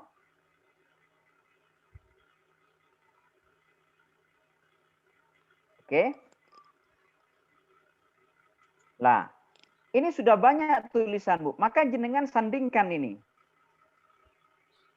Humor in dakwah sosiolinguistik analitik. Nah, ini yang kemarin nih sama si ingat ini, Kiai Ishaq Latif ini. Nah, ini kayaknya Winsa nih. Win SJD ini mana? Sunan Kalijogo ya? Gunung Jati. Gunung Jati. Gunung Jati, Bandung. Ini bisa ini. Lah, atau ini joke in religious.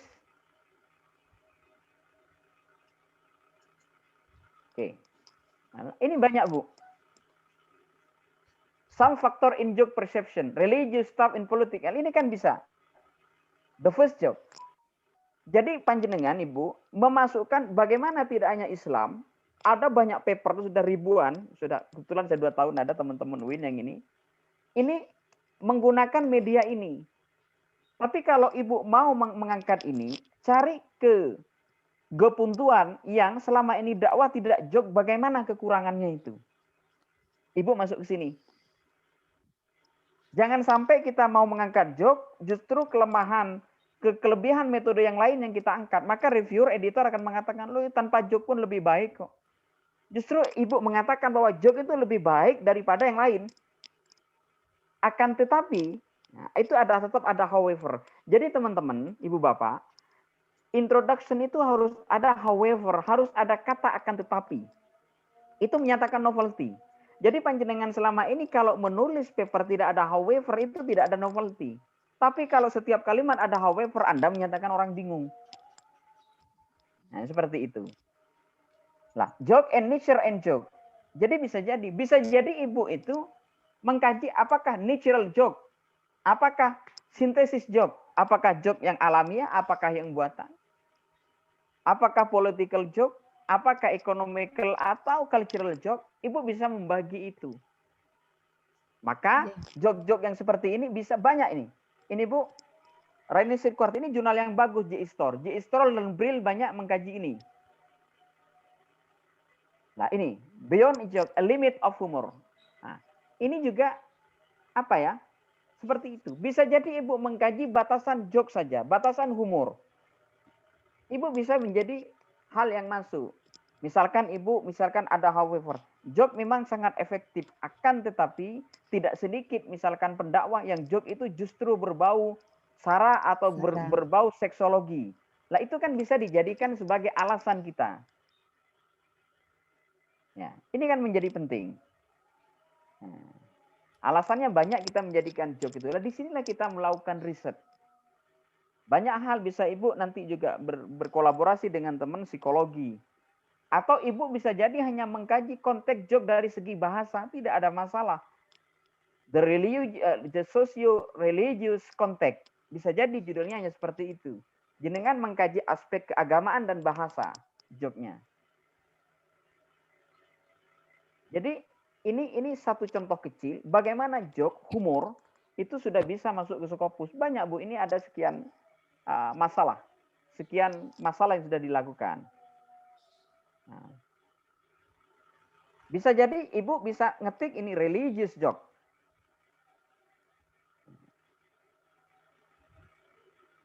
Oke.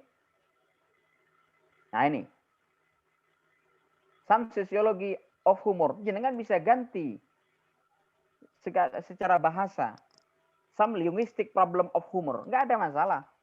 Bahkan orang menulis ini Bu, McLean ini, the joke is on you. Hanya dia bisa menghasilkan buku dan beberapa paper. The secret joke dan lain sebagainya.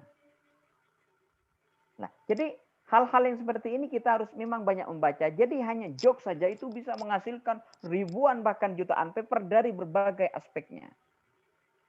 Kalau mau dikaitkan dengan COVID bisa. Salah satunya bisa one of the function, salah satu dari sekian fungsi adalah untuk menaikkan imun. Nah, itu kan menjadi penting.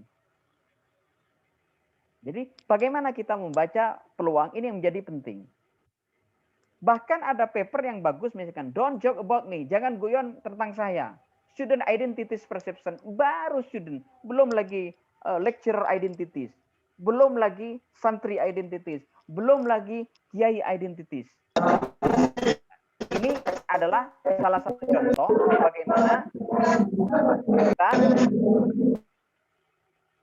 bagaimana kita bisa memangkas dan juga bisa mengambil tema dari hanya masalah joke. Jadi intinya teman-teman, ibu bapak sekalian, materi apa saja yang menurut kita sederhana, kita harus membaca peluang dan kita harus banyak paper internasional. Kalau ingin masuk ke publik internasional bereputasi internasional. Jadi semua sudah ada di Saindirect, semua sudah ada di Springer, semua sudah ada di penerbit lain, semua sudah ada di Google Scholar. Bahkan ini ibu bapak, ada teman kemarin Pak Sakur sama si ingat, terima ya Scopus. Jenengan tahu Mbah Mone itu makam ya, Punden. Itu masuk Scopus. Kebetulan saya yang bimbing. Dulu wah ini nggak masuk, bisa masuk Pak. Judulnya apa itu? Ini adalah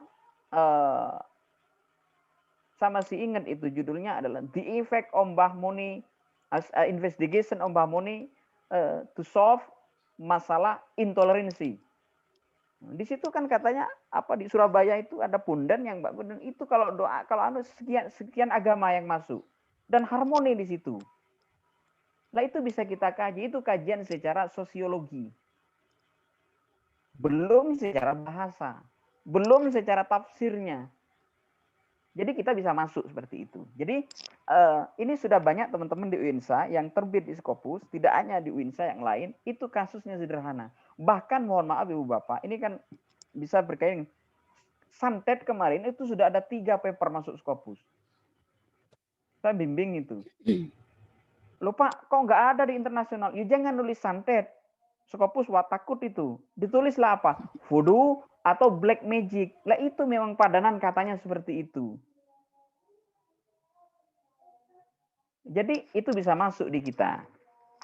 Oke, bisa masuk di kita. Oke. Jadi itu introduction.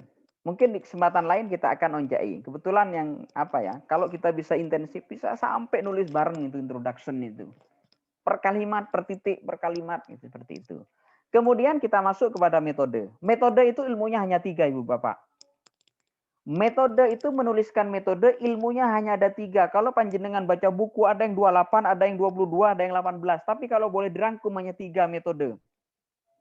1, data apa yang mau diambil, yang telah diambil. Misalkan tadi tentang efektivitas pembelajaran learning. Lah, kalau efektivitas apa indikatornya efektivitas itu? Kalau tadi terhadap humor joke apa indikatornya? Kalau panjenengan Ibu tadi misalkan dari konteks bahasa linguistiknya misalkan batasi di situ. Kalau yang kedua adalah 1 data apa yang diambil, yang kedua bagaimana cara mengambil. Apakah lewat angket? Kalau ada angket, pertanyaannya apa? Indikatornya harus ada di situ. Kalau lewat wawancara, apa kisi-kisi wawancaranya? Kalau lewat literatur review dari buku atau dari artikel jurnal tahun berapa sampai tahun berapa? Itu harus jelas. Dan yang terakhir adalah ilmu menulis metode, bagaimana cara menganalisis. Tidak bisa kita hanya mengatakan data ini dianalisis secara kualitatif atau kuantitatif. Tidak bisa, harus detail one by one. Jadi sekali lagi metode itu ilmunya hanya ada 3. 1, data apa yang diambil. Yang kedua, bagaimana cara mengambil. Yang ketiga, bagaimana cara menganalisis. Selesai itu metode. Bahkan saya pribadi kalau nulis paper itu metode selesai duluan. Oke, baik sekarang kita masuk kepada hasil dan pembahasan. Sebelum kita diskusi lama nantinya. Hasil dan pembahasan itu sebenarnya ilmu menulisnya hanya ada 3. 1, Ibu Bapak, menulis hasil itu panjenengan deskripsikan, narasikan data secara utuh, tapi tidak hanya data secara umum. Data yang nyeleneh.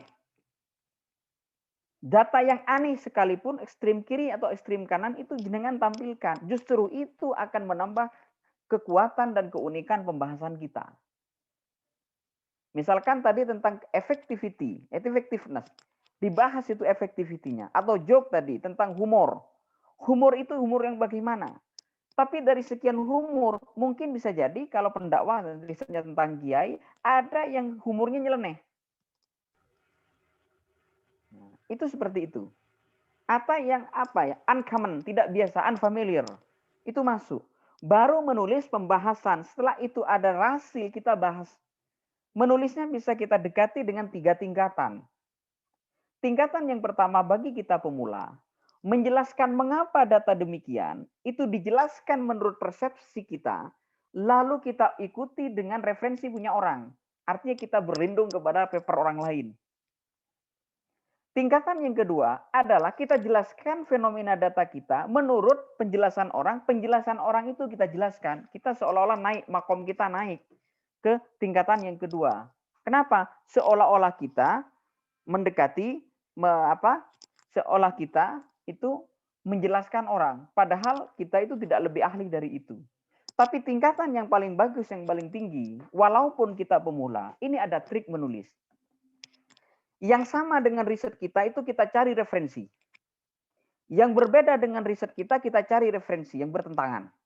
Lalu kita jelaskan kenapa yang sama, yang pro, kenapa yang kontra. Tetapi kita tidak boleh menyalahkan keduanya. Kita misalkan, riset ini berhasil menjelaskan fenomena data ini. Akan tetapi ada salah satu atau beberapa aspek yang tidak dibahas di situ. Demikian juga yang bertentangan. Walaupun ini bertentangan, kelebihannya disampaikan. Tapi ada sekian aspek yang itu kita kita tidak dibahas di situ.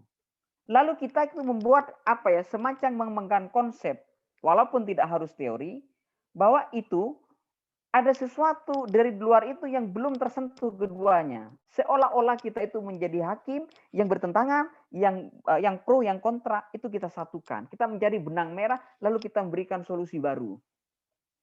Reviewer akan mengatakan, hebat penulis ini. Di samping yang pro dia tulis, yang kontra dia tulis, tapi dia menjadi benang merah. Perspektif baru di situ. Kita seolah-olah lebih ahli dari yang keduanya. Padahal kita pemula. Jadi kesan cara menulis kita itu, teman-teman, itu sangat menentukan bagaimana persepsi reviewer, bagaimana persepsi editor. Maka penampilan itu menjadi penting. Lah, dari semua itu, kalau boleh kita simpulkan, sebenarnya menulis artikel nasional apalagi internasional hanya butuh 2 keahlian. Keahlian yang pertama adalah keahlian mengolah data. Sepandai apapun kita menulis introduction, tapi lemah mengolah data itu kita akan lemah. Yang kedua, keahlian yang sangat penting adalah keahlian mengolah kata.